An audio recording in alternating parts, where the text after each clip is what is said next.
Are you going to agree? Our freedoms are waning and we'll lose our liberty, slipping one by one until there's nothing left to see. Are you willing to stand with me? Are you just going to let it be? The ranchers are first, but brother, next it may be me. We all stand together or we'll hang separately. Are you going to the tree? Are you willing to be free? It won't get any easier to regain lost liberty. Strange things are happening in this land that once was free. So brother, I ask you, are you going to stand by me?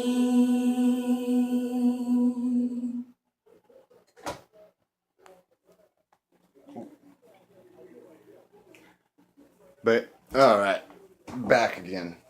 Okay, I think we got up to about Burns. Okay.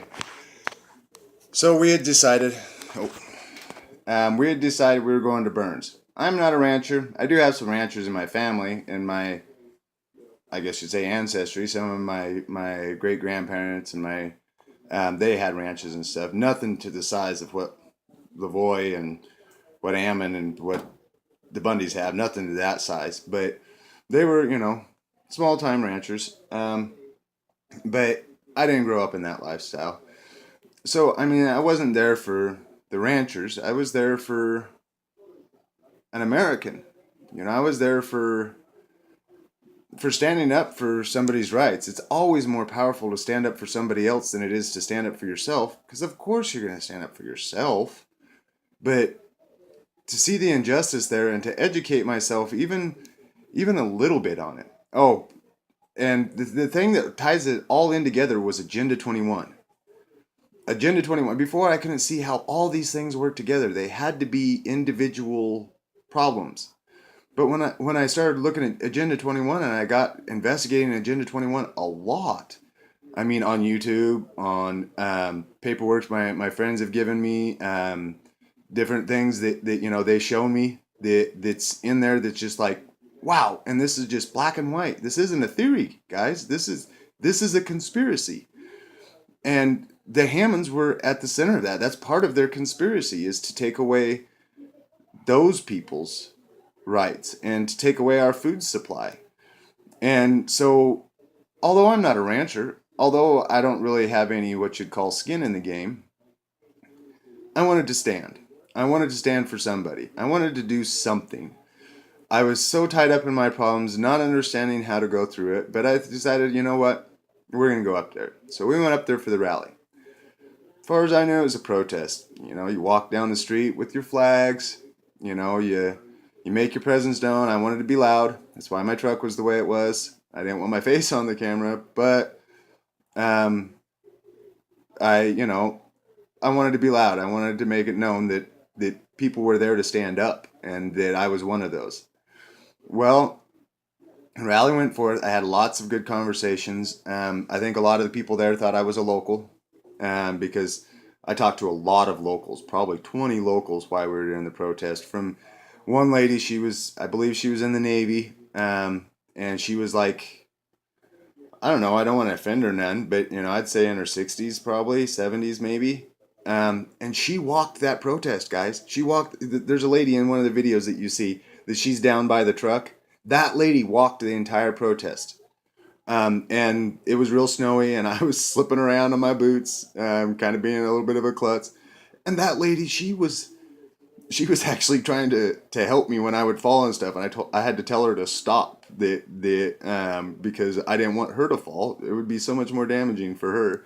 But she didn't care. All she cared about was helping someone, whether that was the Hammonds or some klutz like me slipping and sliding on the ice because I was too stupid to go get my tennis shoes out of my truck. I didn't realize I had them up there for some reason. I packed them, but I didn't realize I had them. But anyways, those type of people were there, and I talked to lots of people. I mean, and I gotta say mostly locals, but some of the people that were in the protest, talked to Pete, um, you know, um, talked to Brandon, talked to some of his guys, um, and I mean, I enjoyed it. But we come back, and when I come back, everybody's kind of going their different way, and they seem kind of in a hurry. I don't know exactly why, and we're deciding, that we knew that there was some place we were supposed to be going afterwards. I thought it was the fairgrounds, but so we start to pull out, and some guy says, "So where are you going?" And I said, "I don't know. I thought we were going to the fairgrounds. Isn't that where everybody's going?" He's like, "Well, there's a group that's going there, but then there's another group going to some federal building." Okay, when they said federal building, what I pictured was some office building. I wasn't sure what was going on, so I went over and I asked a couple of different people, and I was very, very open and honest about that. I don't have any tactical training. I know how to use a gun. You pull the trigger, it goes boom. Um, they're scary if they're pointed at you. I'm not really versed in all the lingo. I didn't even know what a troll was. I had to have people explain that to me. Um, but and I'm called a troll sometimes. Whichever. I don't care. I'll express myself. But anyways, everybody was going different directions. So I go back to the fairgrounds. That's where I went. Me, my daughter, and my brother. Okay. Didn't know what was going on. Then when we're there, all of a sudden we hear this stuff, and at the fairgrounds after the meeting, there was all sorts of rumors going on. From so it was fairly consistent with three people. So, supposedly three people were hurt, and then maybe there was three people that were kicked out of the FBI building. That was all that was there. To that there was nobody there. To that they went in guns blazing. I mean, it was all over the place, and I was scared. I really was, and there was a point. My daughter's there, and there was a point where I thought things may escalate actually between the Patriots, and so I got scared, and I kind of started protecting my daughter. Started standing in the way if something went down, that if the cops came in and raided, or the because there wasn't an agreement on going out to the refuge. A lot of people didn't know about it. I didn't know about it, but that's not saying much. And so I was afraid. And I gotta say, if you watch some of the videos, and if you see me over in the corner, my daughter is the one that I'm kind of pushing into the corner, and the locals are also doing the same thing. They are surrounding my daughter to make sure that she's okay. I mean, look at the love in there. I mean, it was so uplifting. It was so uplifting. I mean, if you guys can get out to a Patriot movement, check it out. It is awesome. I mean, it relieves so much stress. You're actually doing something. It may not be for your specific cause, but it's about government overreach. Isn't that all of our agendas?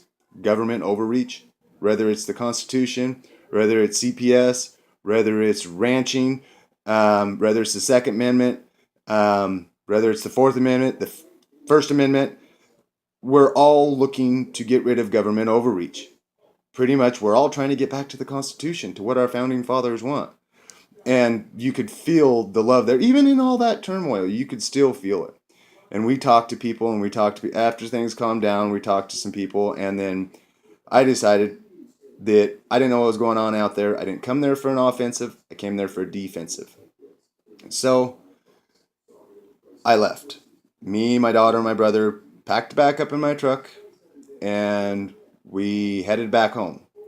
The whole time, my mind's going. By the way, I live about 3.5 hours or so, depending on road conditions, from Burns, and about 3.5 hours, 4 hours to the refuge, depending on road conditions, and deer conditions. But anyways, I came back, and I kept up on date with it. I educated myself on what really happened out there. What did they really do? And I found out nobody got hurt. There wasn't no 3 people that were shot or that were injured. There wasn't even anybody there. So technically, it only took one person to take it over, to occupy it. Because if you fight with no resistance, that's not a fight. That's just you pushing something over, right? So they just walked in there and took the place. Okay. We paid attention to it and we thought about going back up and checking it out. Me and my brother were talking back and forth. And if we did go back up, then we weren't going to take my daughter, of course. But what got me going was a call that was made out when they thought they were going to be raided and everybody was going to be killed. I decided that I wasn't going to allow that to happen. And if it was going to happen, I was going to do my best to stand. So me and my brother got talking, and as soon as the call went out, we started organizing everything. I got a big family. He's got family. I got a pretty consistent babysitter. So I was able to get a babysitter quickly, but he wasn't. So it took us a while, and I like when I go to something, I've traveled a bit around, and when I go somewhere, I kind of want to try to take enough stuff to be comfortable, and if I have to be independent, I want to take enough food so that I can live.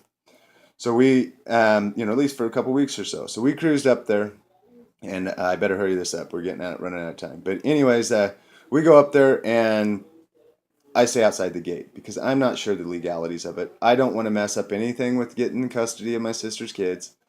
And I'm scared. To be honest with you, I'm scared. The government had intimidated me into if I make a stand, they can punish me because they already had. So we stayed outside the gate for 3 nights, I think. Then, after getting some education, talking to him, I realized that there's really nothing that we were doing illegal to go inside that gate. All these media people are going. All these locals are going. I'm still scared, but I decided I'd go ahead and go down there. I need to go to the bathroom. And as I couldn't just go over in a bush, I kind of needed a chair for the kind of bathroom I needed to go to. But anyways, I went down there, and even more people are down there to talk to. More patriots, and I talk a lot. Anybody up there that met me can contest to that. And I don't hide a lot of things. I figured that be upfront. Sometimes people don't like you, but I'll tell you, in my life, and there's people who don't like me, but in my life, everybody who doesn't like me still respects me. They still respect my opinion. And because I'm straightforward, if I don't like you, I'll just, tell you. I don't go out to try to find you so I could tell you I don't like you. But if you ask me, I'll tell you. So, I just started talking with people down there, and it was very uplifting. These people were very loving, caring, understanding. I'm walking around saying, well, dude, I don't know nothing. I'm here to help. I don't want you guys to die. I'm willing to do what I can, but you got to understand my restrictions and the restrictions on my knowledge. I don't know enough to be strong like you guys are. I want to be, and please teach me, but I don't know. So I'm ignorant to all these facts. I need to be taught. I know that I need to make a stand, but I don't know. I don't know all the principles you're going off of, and I want to know. So they kind of gave me an overview and taught me some. And so I went down to the chow hall thing, I guess is what they're calling it, and talked to people. I never